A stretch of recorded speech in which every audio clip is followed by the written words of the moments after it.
what's going on, and welcome to another episode of The New Music. My name is George Stroumboulopoulos. Nice to see you again on the show today. We go back in the day with someone who is arguably the biggest musician to ever come out of Africa, Nardwuar versus Gwar, the Donnas, and also Sir Bob Geldof. But we'll start with this. Back in 1991, in Detroit, people mostly only heard of either Eminem or Kid Rock, right? Well, there was another outfit that was formed. It was a costumed hip-hop duo that went by the name Insane Clown Posse, and Insane being the operative term. They've been together since, pretty notorious for the live shows, mostly because they dumped gallons of low-rent pop on their fans, who are affectionately referred to as juggalos, among other things. Lyrics, lots of violence, lots of misogyny, but it appears that things may be actually shifting for the positive. We had a chance to spend Devil's Night, that's the night before Halloween, with ICP in Detroit.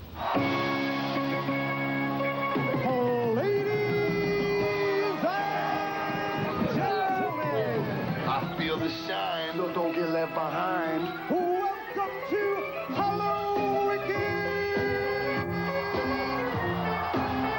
the Insane Clown Posse. Halloween is the only night of the year that the Insane Clown Posse makes sense. This is Juggalo's Christmas. You know what I'm saying? It's like everybody waits for Christmas. We wait for Halloween. If you smoke blood these days, hell yeah, smoke. Hell yeah, smoke.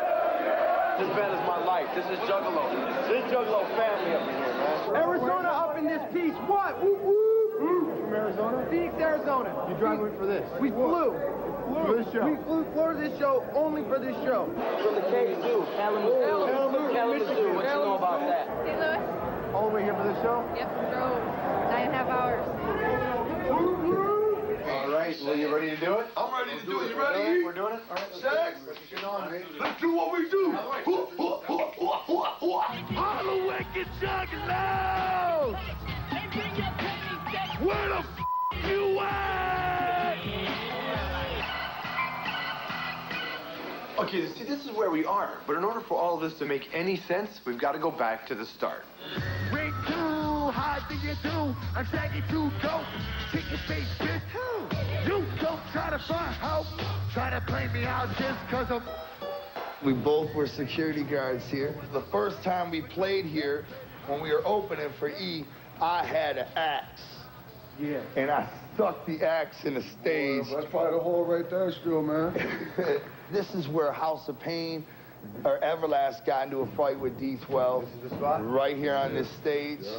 Kurt Cobain's feet rocked this stage years before he blew his chin off. Right here. This is also pretty much the spot where you met another Detroit rapper. Well, we'd have to go over here. Okay, let's go. Right here to be exact. Nice. My name is... And it was Friday night. What year was this? This was 1998. My name is... Eminem handed me a flyer, and he was like, why don't y'all come to my party? And I said, well, what is this? I looked at it, and it said, special guest, Esham, had a question mark, and it said Kid Rock, and had a question mark, and ICP. And I was like, why you got our names on this flyer, man? I was like, are these people coming? Because we ain't heard about it. And he was like, well, you know, I'm just saying, you might come. I got the question mark. I'm asking you now. You might be there. Y'all want to come? Yeah. And I was like, Pretty man, smart. you probably have a bunch of people that listen to our music think we're going to be there doing a show or something, man. Don't be handing that shit out with our name on it. And he was just like, all right, dog. All right, well, real hip-hop, backpack fool, you know? I was just like, ah.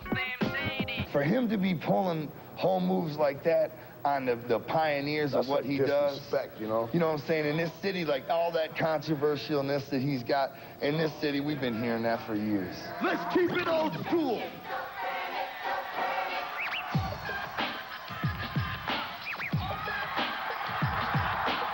What about the Fago? Where's your Fago? It's cheap and it's awesome. That's all you gotta know. Why are we throwing soda all over everybody's good clothes? Because everybody there understands that tonight or any night we come to town, we don't want to make sense. We're the Insane Clown Posse. Everything always has to make sense elsewhere. You're clowns. We're clowns. Let's turn down button your We shirt don't want to and make marinate, sense, you know and what I'm nobody saying? in the crowd does either. They want to come and be stupid, man. Talk about homies, homies. Talk about what dogs are for. Homies, homies. record you talk about smacking bitches into fake titties. So the idea is that you have this sort of persona that exists here, and then now you have to step out and say, it's not what it is. Because that, everything we've ever said, is our form of entertainment. It's like Andrew Dice Clay used to be. It's like some people might find us, a comedian, offensive. The night of the axe, the night of the 44, bitch, I'm a man you can talk to. But after you leave, I'ma stalk you. If you're a little kid, I'ma take ya.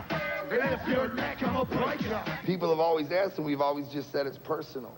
Well, what the butterfly was when I was a little kid, me and my brother caught one of them huge butterflies. And it died on us, you know, and we buried it in our backyard. And we made a vow. I was like 7, you know what I mean? My brother was probably like 9. And we said, one day we'll make it to heaven so we can apologize to the butterfly. Now, we were just little kids. We didn't know any better, but that's why that was a pure vow. That's why what makes that so magical is because as we grew up, we adapted to everything around us, and we got dirtier, and we just became what's around us and forgot about the beauty of a butterfly. I'm sliding and I'm bouncing on shit like a hockey puck. And my mother's like, what? We changed as individuals growing up in this game, you know what I'm saying? And going out there and playing. And then we're not mad no more, man. If we made another album, we'd be fake as I hate this day, but more crib, cause I can tell he's just one of them. Every night I see him on my little TV, he's always looking at me. Why? And they get to that last track, and they hear those last few words, they think you're turning into Creed. They think you're going to be Striper. This is their creed right here. You know? I got your creed hanging. We'll always do the wicked shit. Yeah.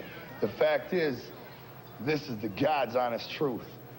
If you ain't with us, forget us, because we plan on sounding like that for the rest of our lives.